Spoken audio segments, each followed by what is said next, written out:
Banco Central, então, tem feito essas intervenções. Até ontem, ele fez uma intervenção, né, vendeu dólares no mercado à vista. Com isso, a moeda que estava subindo a R$ 4,19 deu uma baixada, foi para R$ 4,12.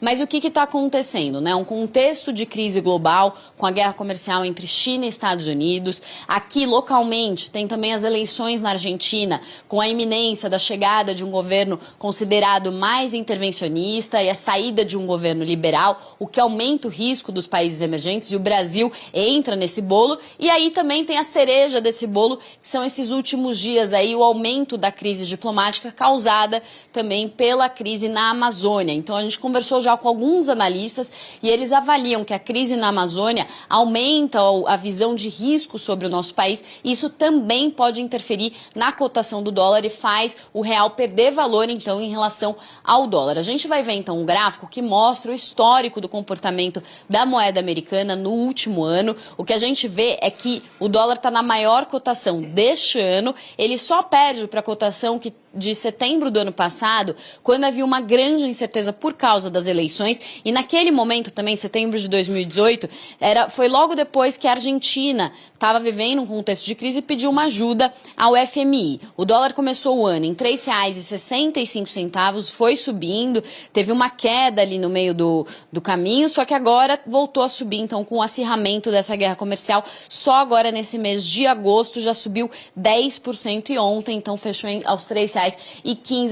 A moeda segue mais ou menos nesse patamar agora, está aos R$ 3,15, e a tendência ainda é de uma alta aí para o dia de hoje, uma leve alta para o dia de hoje. A gente conversa sobre isso agora com o Fernando Bergalo, que é diretor de câmbio da FB Wealth. Fernando, a gente viu então que o Banco Central está tentando conter essa alta da moeda, mas a gente tem um contexto de crise e também fatores internos que estão aumentando a visão de risco sobre o Brasil.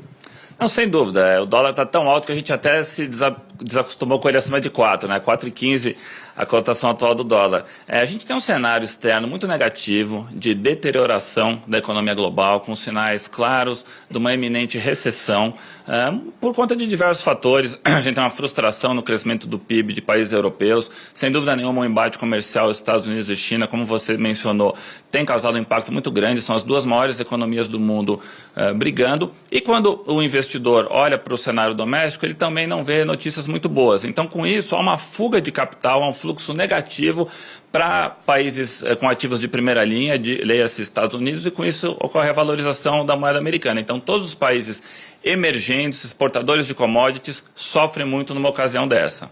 E essa crise na Amazônia também não ajuda? Não há dúvida nenhuma que não ajuda. Veja, você tem, em tese, uma crise diplomática, mas pode ter consequências no cenário comercial, né? Então, um eventual boicote, como já tem acontecido, de países europeus para a compra de produtos brasileiros, próprias sanções que o bloco europeu pode eventualmente colocar com o acordo com o Mercosul. Então, você percebe que uma questão doméstica, florestal, ambiental, pode ter consequências no comércio internacional. Então, essa dinâmica do mercado financeiro que causa um risco sistêmico aí quando você tem situações dessa natureza. A gente vai mostrar rapidamente uma segunda arte que mostra que o Brasil foi a moeda, entre os países emergentes, foi a segunda moeda que teve a maior desvalorização frente ao dólar, só perde para a Argentina, e tem uma desvalorização de 10% aí, se a gente olhar esse período do fim de julho, né, até o fim de agosto.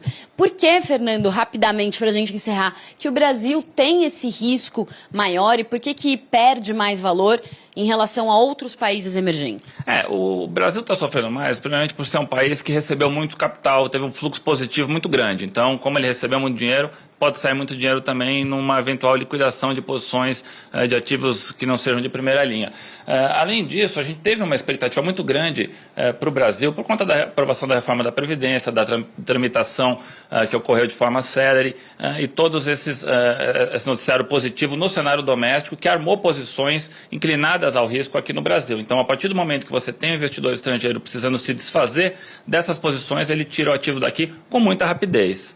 Tá certo. Fernando Bergalo, muito obrigada pela sua entrevista. E ele estava falando que essas intervenções do Banco Central, elas devem, né, continuar acontecendo hoje. Inclusive, o Banco Central deve continuar intervindo para conter essa alta, mas disse que não se surpreenderia se o dólar chegasse até o patamar talvez de R$ 4,20, se mantivesse nesse patamar de 4,15 e 4,20. Volto com você, Raquel.